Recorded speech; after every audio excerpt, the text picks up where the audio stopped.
신문을 종종 읽다 보면 결혼식에 대한 얘기가 나옵니다. 우리 같은 평범한 사람은 결혼식에 대한 이야기가 안 나오지만 재벌가들이 결혼할 땐 누구하고 결혼하는가 관심이 많습니다. 그리고 두 번째는 어디에서 결혼하는가 이게 관심이 참 많습니다.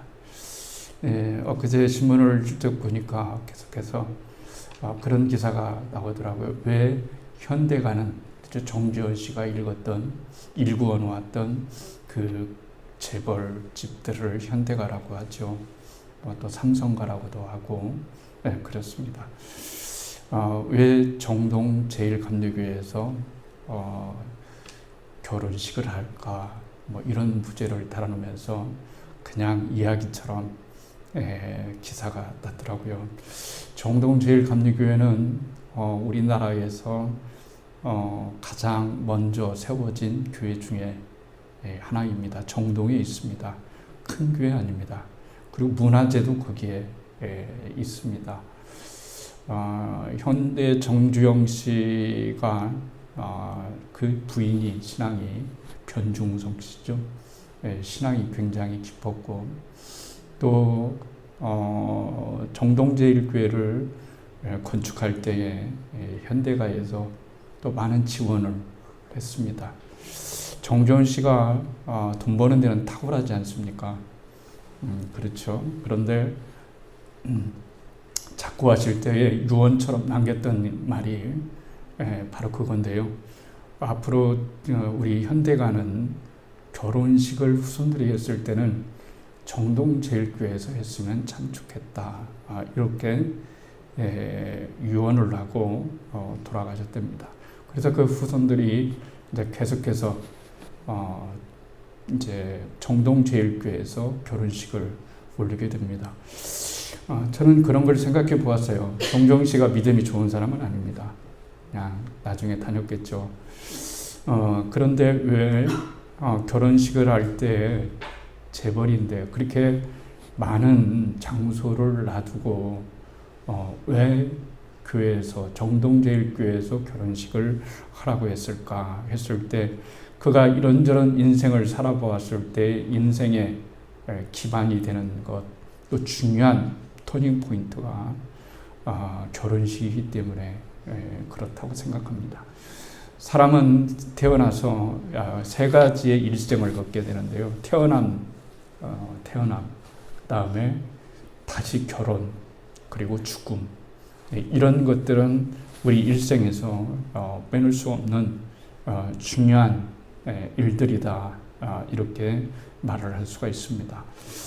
그러니까 정주영 씨는 교회에서 결혼하면 자손들이 행복하고 교회에서 결혼하지 않으면 행복하지 않고 이런 건 없습니다. 그런 건 아닙니다. 그렇죠? 그런 건 아닙니다.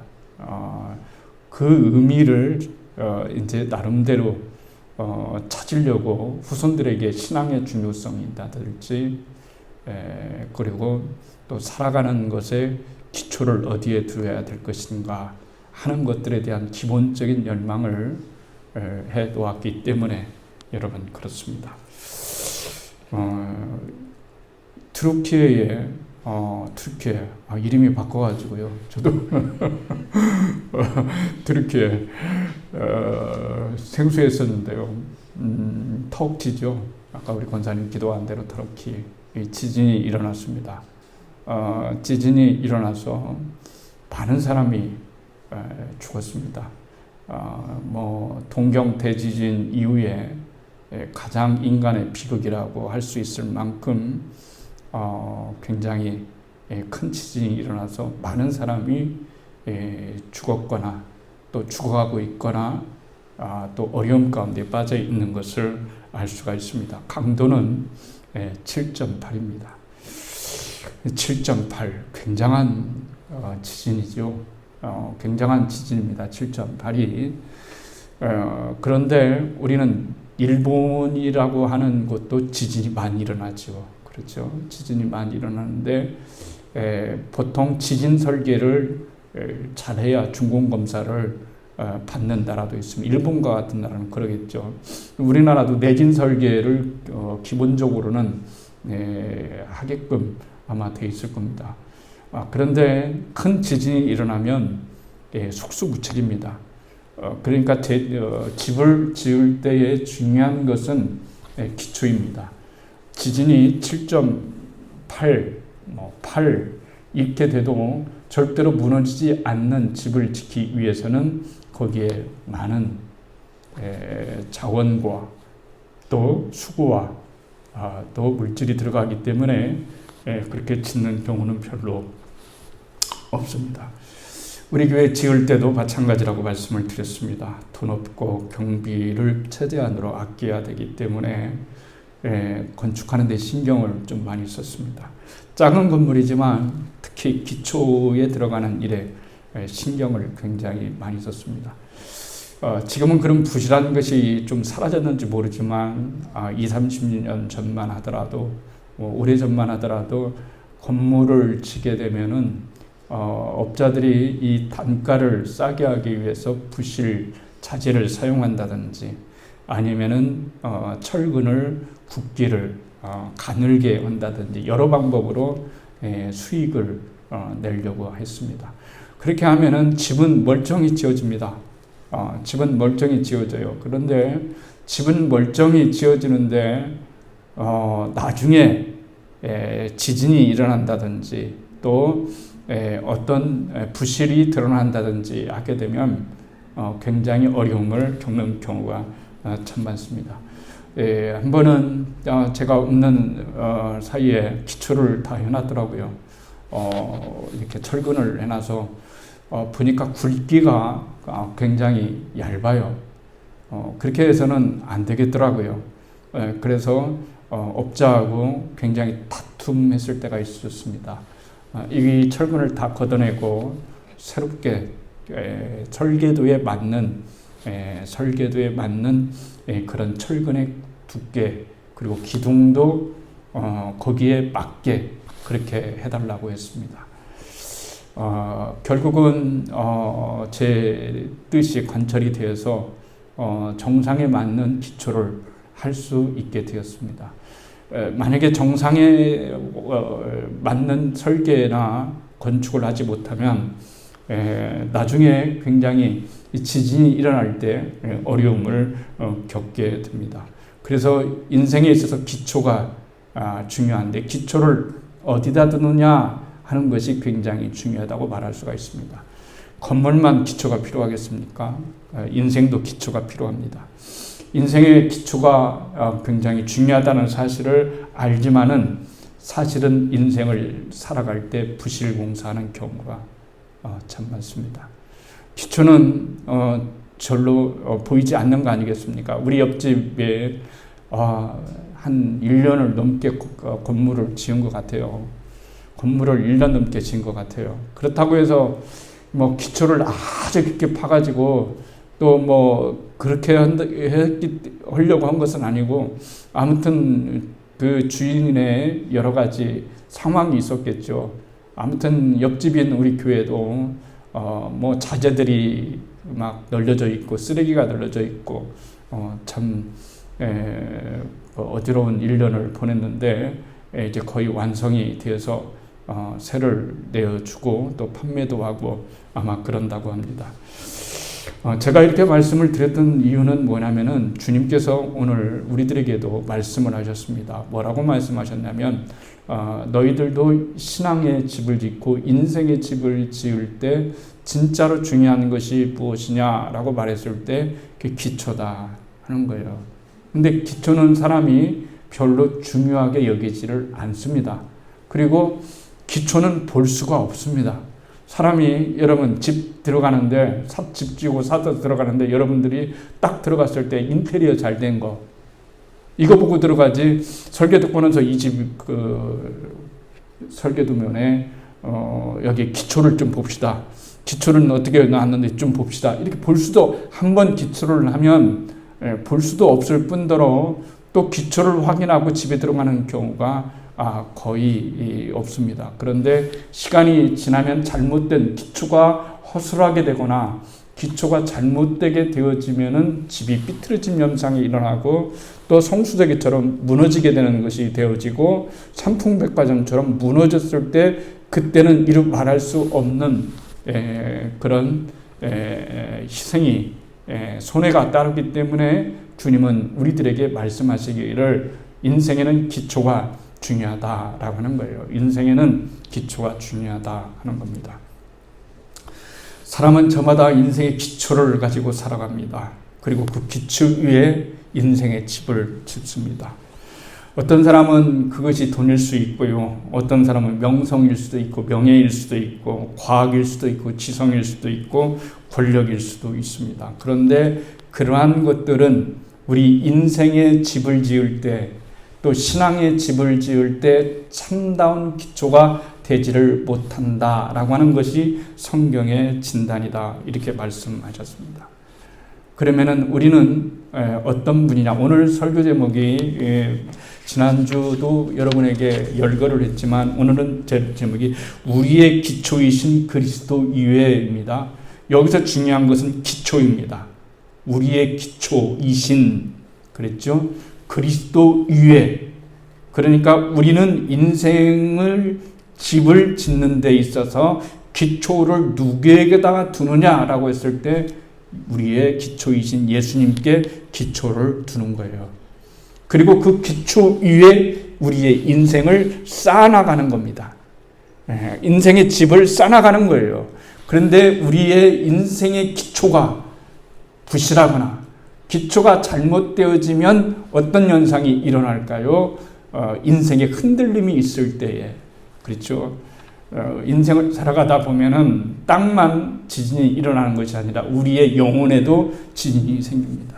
우리의 마음에도 지진이 생깁니다. 우리의 인생에도 지진이 생깁니다. 갑자기 원치 않았던 것들이 일어나게 되면서 그러면서 내가 쌓아왔던, 내가 생각해왔던, 그리고 내가 뭔가를 그려왔던 그것들이 일순간에 깨어짐의 현상이 일어나고 무너짐의 현상이 일어나고 그리고 참으로 어려운 현상이 일어났을 때 주님께서 우리들에게 말씀하시기를 너희들의 인생의 기초가 나라고 하는 그리스도라고 하는 예수 그리스도라고 하는 그 기초를 닦아준다고 한다면 너희들이 어떤 일이 일어난다고 할지라도 결코 너희들을 넘어뜨릴 수가 없다. 이렇게 말씀하고 있는 겁니다.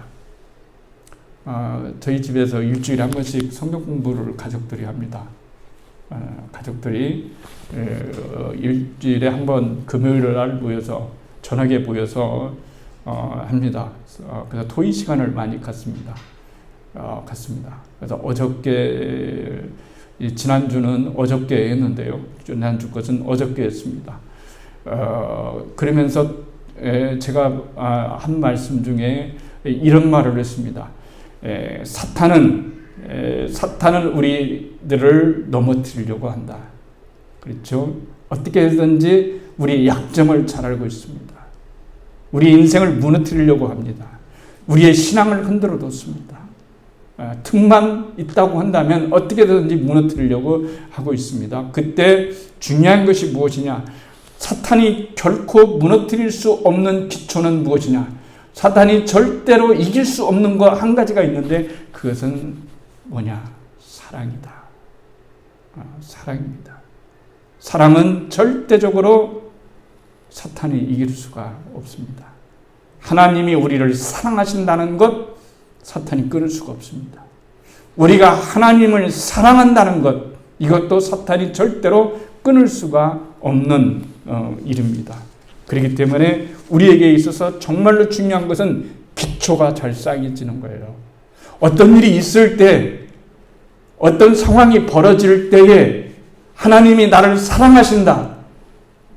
절대 하나님의 사랑을 의심치 않고 그 믿음을 붙잡는 그것이 우리 인생에서 살아갈 때에 든든하게 살아갈 수 있는 중요한 기초가 되기 때문에 그렇습니다.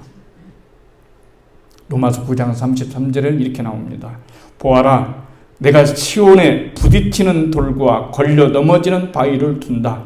그러나 그를 믿는 사람은 부끄러움을 당하지 않을 것이다. 그렇습니다. 시온에 부딪히는 돌과 걸려 넘어지는 바위를 둔다. 그랬습니다. 예수님은 기초이십니다. 예수님은 살아있는 산돌이십니다. 그렇죠? 산돌이시라고 성경은 말합니다. 그러니까 예수님은 둘 중에 하나입니다. 사람들에게 거치는 돌이 되든 아니면 기초가 되든 둘 중에 하나입니다.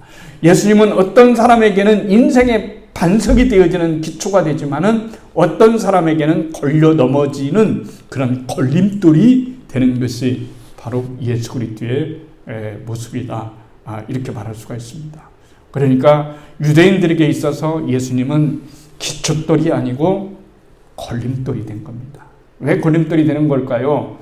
내가 의로워질 수 있는 것, 하나님께 나아갈 수 있는 것, 하나님의 은혜를 입을 수 있는 유일한 길이 있다면 그것은 절대적으로 뭐냐면은 예수 그리스도임에도 불구하고 그들은 예수 그리스도는 그런 능력이 없다고 믿었습니다. 그 생각했습니다. 그들이 하나님께 나아갈 수 있는 유일한 길은 율법을 지키는 거라고 생각했습니다. 율법을 지키고 그 율법 위에 인생의 기초를 쌓았습니다.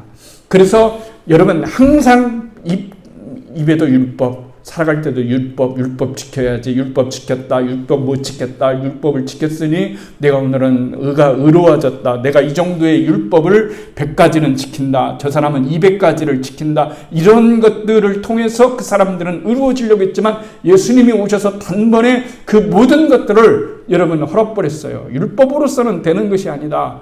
율법을 지킨다고 해서 하나님 앞에 의로워지는 것이 아니라 바로 율법을 넘어서는 그 어떤 것이 있어야 되는데 바로 그리스도를 믿는 것, 예수 그리스도를 믿는 그것이 하나님 앞에 의로운 것이지 예수 그리스도를 믿지 않고 율법으로 의로워지려고 하는 것은 아무런 의미가 없다. 이렇게 말씀하시면서 유대인들에게는 예수님이 걸려 넘어지는 돌이 되었다는 거죠.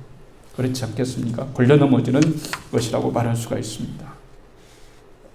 주님께서 집 짓는 것을 말했습니다. 그러므로 내 말을 듣고 그대로 행하는 사람은 반석 위에 자기 집을 지은 슬기로운 사람과 할 것이다. 마태복음 7장 25절은요.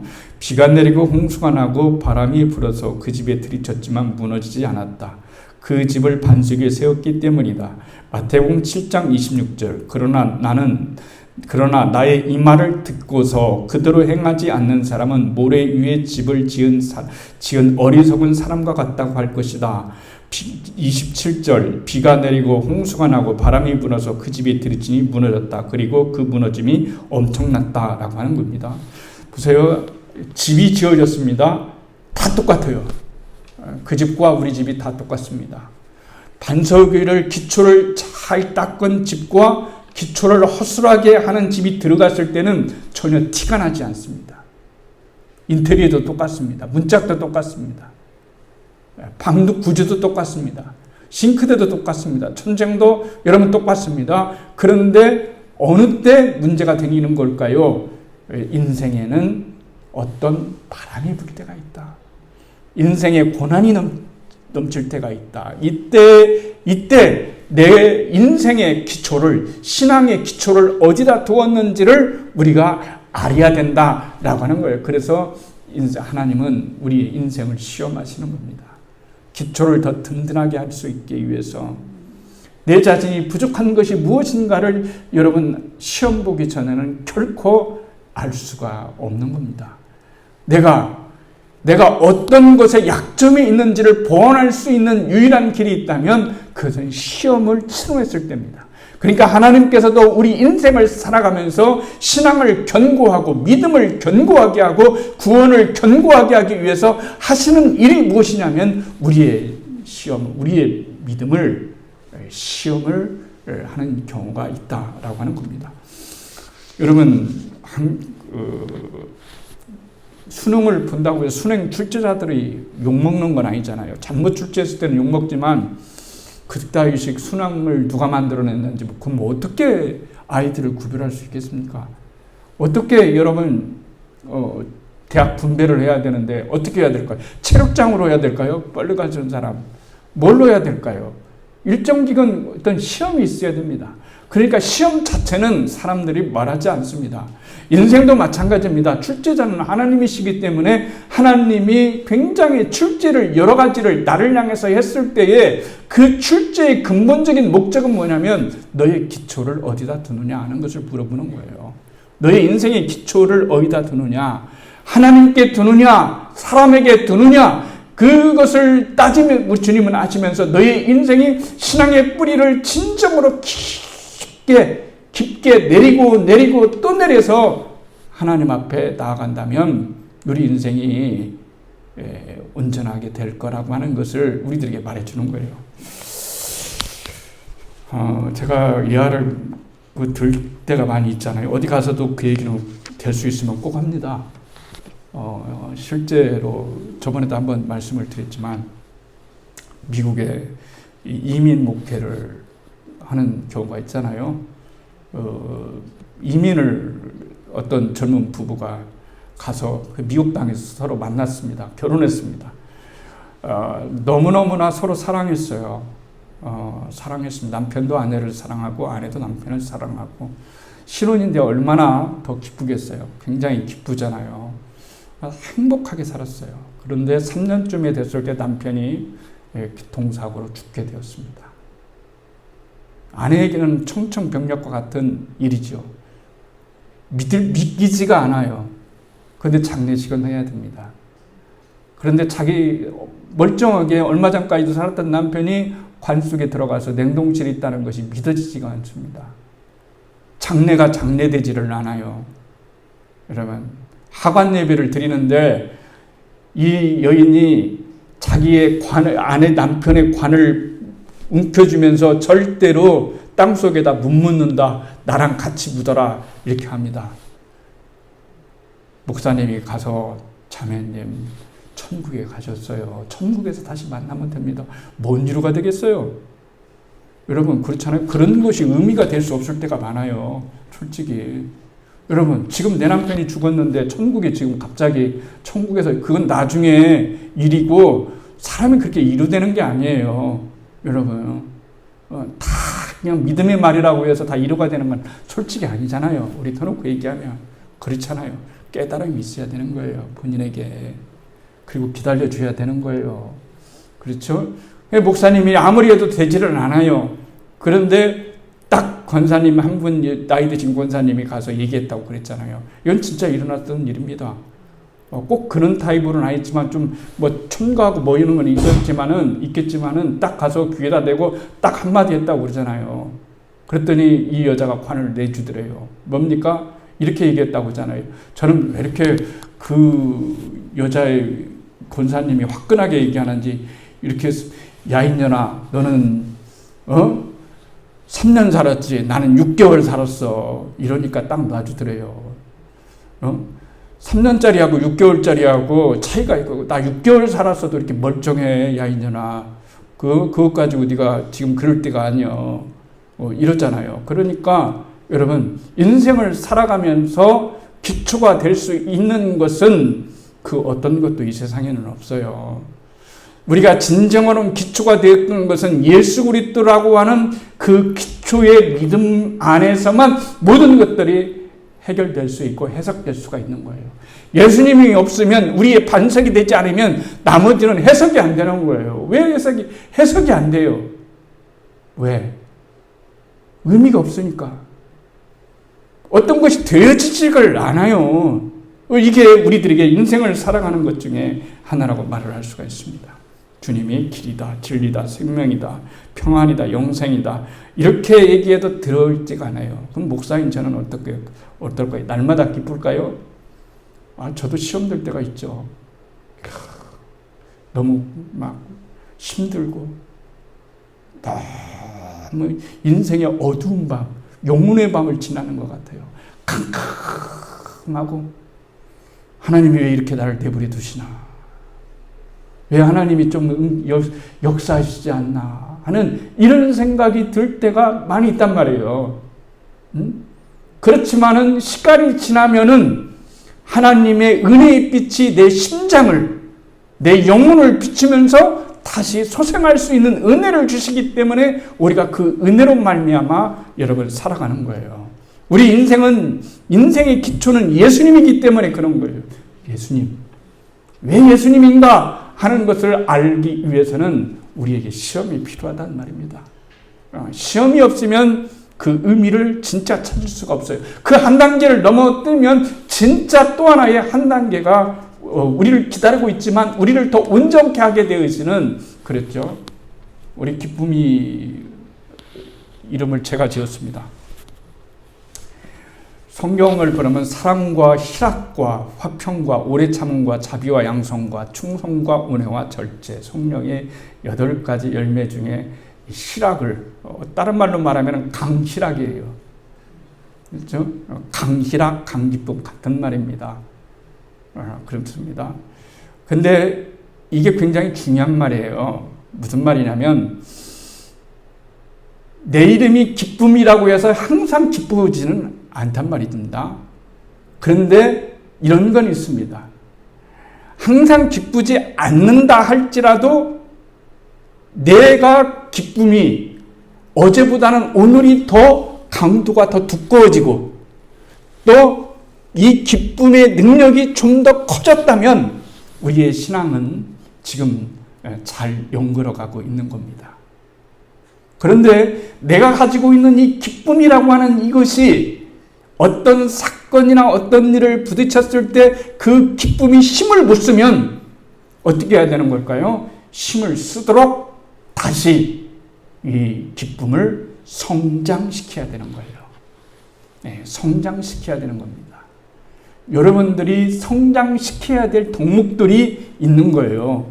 그것을, 그 분야를 내가 계속해서 성장시켰을 때 우리의 기초가 되어주시는 예수님 위에 뭘 뿌리냐면은 우리 인생을 거기다가 집을 짓는 거예요. 그럴 때만이 의미가 있는 겁니다. 예수님이라고 하는 기초 위에 여러분의 부를 쌓든 여러분의 건강을 쌓든 명예를 쌓든 중요한 것은 여러분의 인생에, 우리 인생의 기초가 되시는 예수님 위에다가 우리의 인생의 집을, 신앙의 집을, 삶의 집을 진정으로 세울 때만이 여러분 튀르키예에 일어났던 지진이 일어난다 할지라도 인생의 지진 말이죠. 인생의 지진이 일어난다 할지라도 결코 무너지지 않을 만큼 그런 기초를 든든히 더 파고 내려가라 하는 것이 주님의 우리 인생을 살아가면서 말씀하시는 거예요. 신앙이라는 게 묘한 겁니다. 예측을 못해요. 인생 살아가다 목사 그렇잖아요. 제가 말입니다. 대학원 때 논문을 썼을 때 기도 교수님을 찾아갔어요. 논문 뭐 쓸래 그러더라고요. 그래서 제가 그때는 신앙이 뜨겁고 말이죠. 열정적이고 말이죠. 물불 안 가리는 그런 아무튼 예수님 내 살과 내 피에 그냥 그럴 때가 있었어요. 그 젊을 때 가서 딱 가가지고 저는 논문을 이렇게 쓰겠습니다. 기도와 교회 성장에 관계를 쓰겠습니다. 그래도 뭐 쓴다고? 기도와 교회 성장이요. 그래도 뭐 쓰려고 하는데 기도하면 교회가 부흥한다. 반드시 부흥한다. 이걸 쓰려고요. 그랬더니 교수님이 나한테 말기더라고요. 그러지 마라. 야, 기도한다고 해가지고 교회 성장하는 거 아니요. 그러니까 내가 실족이다 해가 이게 교수님이셔. 교수님 아니셔. 그때 그 인생 살아보니까 맞는 거예요.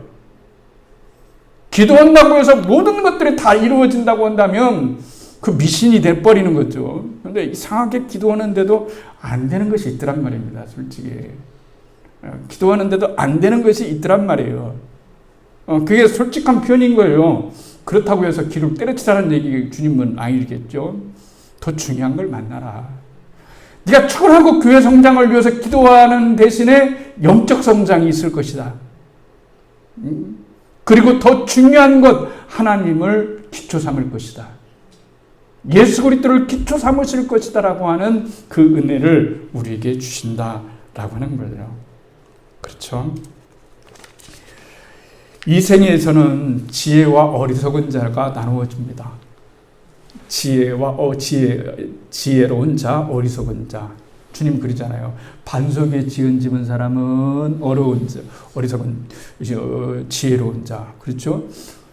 그렇잖아요. 그러면 누가 반석에 안 짓고 싶겠어요? 우리 집도 반석에다 짓고 싶고 내 인생의 신앙도 반석에다 짓고 싶은데 도대체 뭔 말씀을 하시려고 합니까? 했을 때 주님께서 말씀하시고자 하는 건 뭐냐면 하나님의 말씀에 대한 순종과 불순종에 대해서 얘기하는 거예요.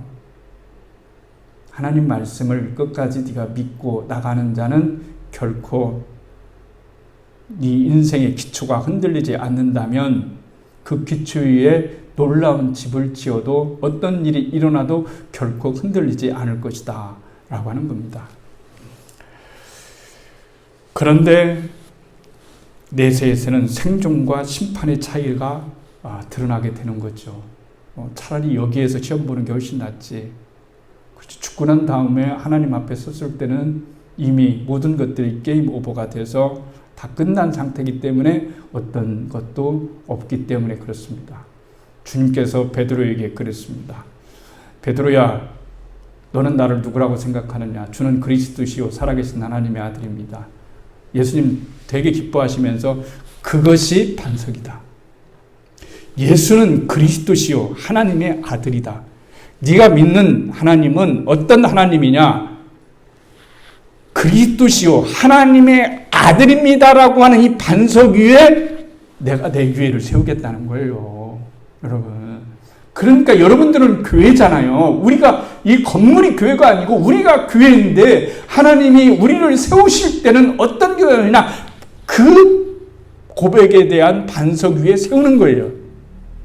그러니까 인생을 살아가면서 주는 그리스도시요 살아계신 하나님의 아들이라는 것이 항상 내 마음속에 기초가 되면은 나를 흔들리게 할 것이 잠깐 흔들릴 수 있죠. 그렇죠. 지진이 일어나면 다 흔들립니다. 안 흔들린 데는 없습니다. 무너짐이 심하냐, 무너짐이 심하지 않느냐 하는 것은 기초에 있기 때문에 주님께서 오늘 우리들에게 말씀하시는 것은 바로 그런 거예요. 뭐냐? 사람이 언제나 인생을 살아갈 때 중요한 것은 무엇이느냐? 기초를 세우는 것이다. 나는 너의 기초야. 내가 너의 기초가 돼주겠다. 그랬죠? 그러니까 우리가 살아갈 때 여러분 이렇게 잡으면은 말씀드린 거 손을 이렇게 잡으면은 제가 힘이 없으면 떨어뜨린다고 말씀을 드렸습니다. 꽉지를 껴도 이게 힘이 없으면 풀려납니다. 그런데 하나님과 우리와의 관계의 손잡음은 언제나 이렇다고 말씀을 드렸습니다.